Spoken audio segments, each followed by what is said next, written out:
पद के प्रत्याशी परमेंद्र भाटिया हमारे साथ मौजूद हैं, इनसे खास बातचीत करते हैं। वकील साहब, किन उपलब्धियों के सारे आप चुनाव मैदान में हैं? आप पहले भी पूर्व अध्यक्ष रह चुके हैं, क्या प्रमुख मुद्दे हैं?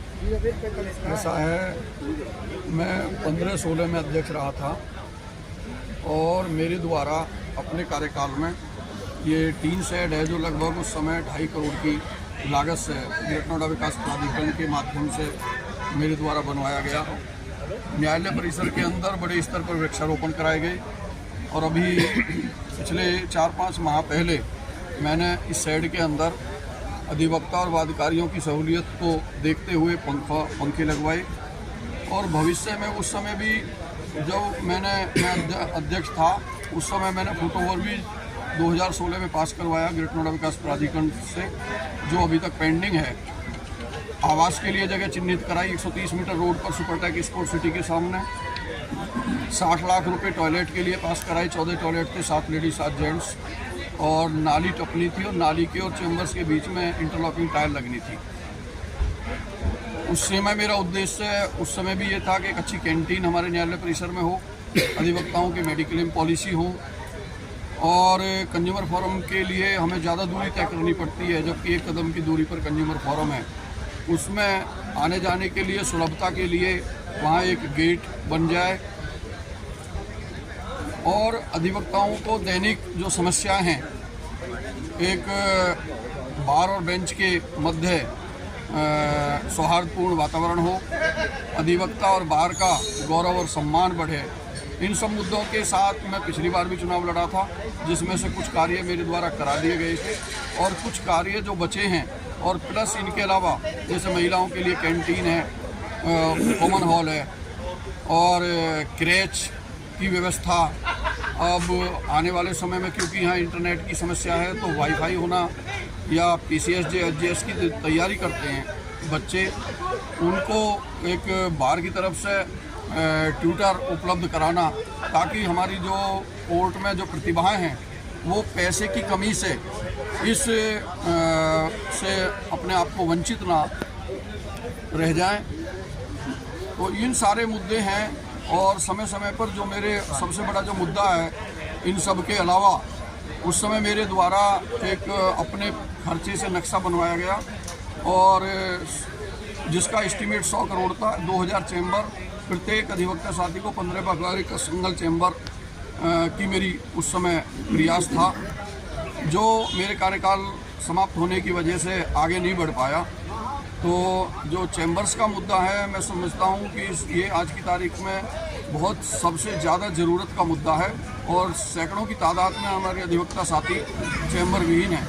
तो मेरा पहला उद्देश्य ये होगा कि मेरे जो चैम्बर विहीन अधिवक्ता साथी हैं उनको प्रोफेशनली एक सिक्योरिटी मिले, उनको एक वातावरण मिले और वो अपने प्रोफेशनल कार्य को एक बेहतर तरीके से अंजाम दे सकें। अब वादकारियों को सुलभ न्याय दिलाने में उनकी महत्वपूर्ण भूमिका साबित हो सके, इन सब के लिए उनके लिए कि चैम्बर का होना बहुत ही ज़रूरी है। और चैम्बर का नक्शा माननीय उच्च न्यायालय द्वारा पास कर दिया गया है। मेरे जो 2 पूर्व कार्यकारिणी थी, अब से पहले जो 2 पूर्व कार्यकारिणी थी, उनके प्रयास से ये सारी चीज़ें हो चुकी हैं और अब मेरा ये प्रयास रहेगा कि मुझे भरोसा है कि बार जो है मेरे पक्ष में जिस तरीके से समर्थन और सहयोग अधिवक्ता साथियों के द्वारा मुझे मिल रहा है, तो मुझे भरोसा है कि अधिवक्ता साथी मुझे ये मौका देंगे और मैं उस मौके पर जितना मेरे द्वारा सेवा हो सकती है और उस जो चैम्बर विहीन साथी हैं उनको चैम्बर दिलाने का प्राथमिकता के आधार पर चैम्बर दिलाने का 100% प्रयास होगा। सरकार के माध्यम से उस फंड की व्यवस्था की जाएगी, प्राधिकरण के माध्यम से व्यवस्था की जाएगी और जो चैम्बर विहीन अधिवक्ता साथी हैं उनका मान सम्मान और गौरव और संपूर्ण बार का, अधिवक्ता समाज का और बार का गौरव और सम्मान बढ़ाने की मेरी प्राथमिकता है। इन्हीं मुद्दों के साथ मैं चुनाव में हूँ और निश्चित तौर पर अधिवक्ता साथी ये मन बना चुके हैं कि वो मुझे सेवा का अवसर देंगे और मैंने एक संकल्प पत्र भी जारी किया है जिसमें बहुत सारे मुद्दे मैंने लिखे हैं, क्योंकि जो चुनाव है, अगर आप वेस्टर्न कंट्रियों में जाएंगे, जैसे यूएसए है, तो यूएसए में जैसे मान लो 2 पार्टियाँ वहाँ, लेबर पार्टी, कंजर्वेटिव पार्टी और डेमोक्रेटिक पार्टी, तो वहाँ ये नहीं है कोई इमोशनल कार्ड खेला जाता है, या वहाँ क्योंकि एक डिबेट होती है और मेरिट पे जनता के बीच से कैंडिडेट निकल के आते हैं दोनों पार्टियों के, फिर वे दोनों पार्टियों के कैंडिडेट आपस में चुनाव होते हैं, वहाँ भी डिबेट होती है। मेरिट पे जब चुनाव होता है तो हमेशा परिणाम अच्छे आते हैं और करप्शन के चार्ज बिल्कुल शून्य होते हैं। आपने देखा होगा कि जहाँ जहाँ डिबेट और मेरिट पर चुनाव संपन्न होते हैं वहाँ उस संस्था में कोई करप्शन नहीं होता। तो मैं भी यही चाहता हूँ कि मेरिट पे चुनाव हो और बार का मान सम्मान गौरव और अधिवक्ता साथियों को जो सहूलियतों से वंचित हैं उन सहूलियतों को दिलाने का मेरा प्रयास होगा। इन्हीं मुद्दों को मैं लेकर चुनाव लड़ रहा हूँ। अच्छा, एक सवाल ये इसमें आता है कि जो कॉमर्शियल कोर्ट है वो कासना में किराए की बिल्डिंग में चल रही है, जबकि यहाँ जगह पर्याप्त है। मेरे उसमें वो चीज़ें हैं, कॉमर्शियल कोर्ट है, लारा कोर्ट है, तो मेरा प्राथमिकता सस्ता और सुलभ न्याय की परिभाषा में वो चीज़ें आती हैं, क्योंकि यहाँ से अधिवक्ता कोर्ट वहाँ जाता है तो वादकारियों को भी दिक्कत होती है और अधिवक्ताओं को भी दिक्कत होती है। तो मेरा ये प्रयास रहेगा सरकार के माध्यम से, माननीय उच्च न्यायालय के माध्यम से, कि वो हमारा, क्योंकि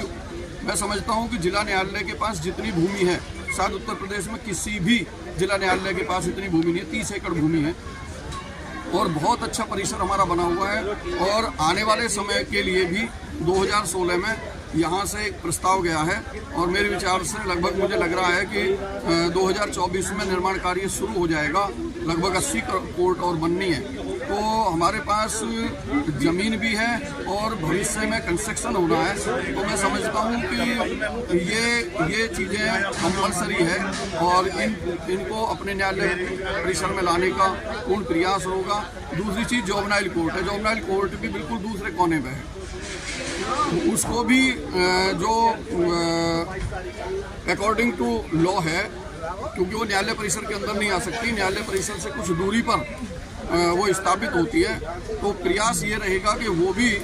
इतने नज़दीक आए ताकि अधिवक्ता और वादकारियों को सहूलियत हो। इसके अलावा क्योंकि ज़िले के सारे मुख्यालय यहाँ हैं, तो सबसे बड़ी जो मुद्दा है यहाँ वादकारी अधिवक्ताओं के लिए वो है ट्रांसपोर्टेशन का। मैं समझता हूँ कि एक बस टर्मिनल भी यहाँ बने, यहाँ आवागमन सुलभ हो, ताकि सारे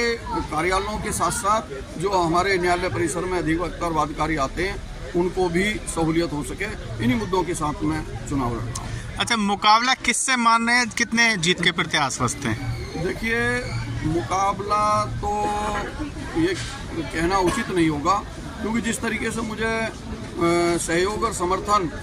पूरे अधिवक्ता समाज का न्यायालय परिसर के अंदर मिल रहा है, मैं नहीं समझता कि मेरा किसी से मुकाबला है। मेरा मुकाबला सिर्फ इस बात से है कि मुझे मौका मिले और उस मौके को लेकर के मैं अपने अधिवक्ता साथियों के लिए जो जिन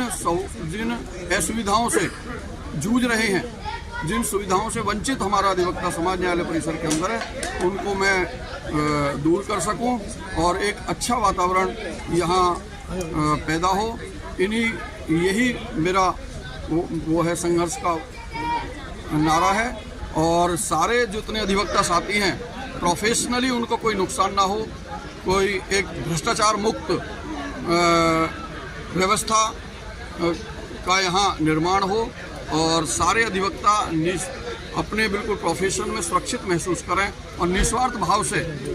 मैं इस चुनाव में हूँ, तो मुकाबले का तो यहाँ कोई विषय है ही नहीं। महिला वकीलों को कोई प्रमुख समस्या है जहाँ काम करना चाहते हैं? देखिए,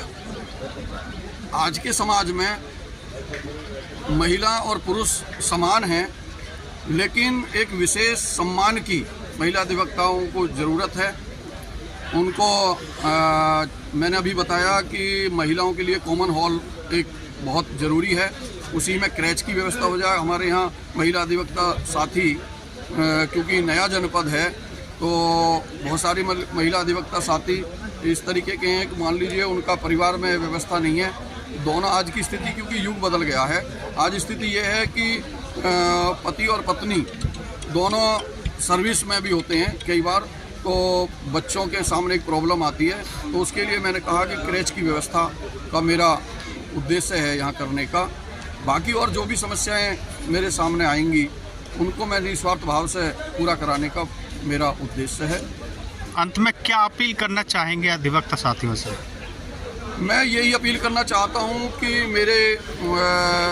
मैं टेस्टेड हूँ, सारे अधिवक्ता साथी हैं, उन्होंने मेरा कार्यशैली देखी है, मेरा व्यवहार देखा है और मेरा परिणाम देखा है। तो मेरी अपील यही है कि मेरिट पर चुनाव हो और उस मेरिट में बार का विकास हो, मेरे अधिवक्ता साथियों का प्रोफेशनल हित सुरक्षित हो और जो असुविधाएं हमारे अधिवक्ता समाज को हो रही हैं उन असुविधाओं को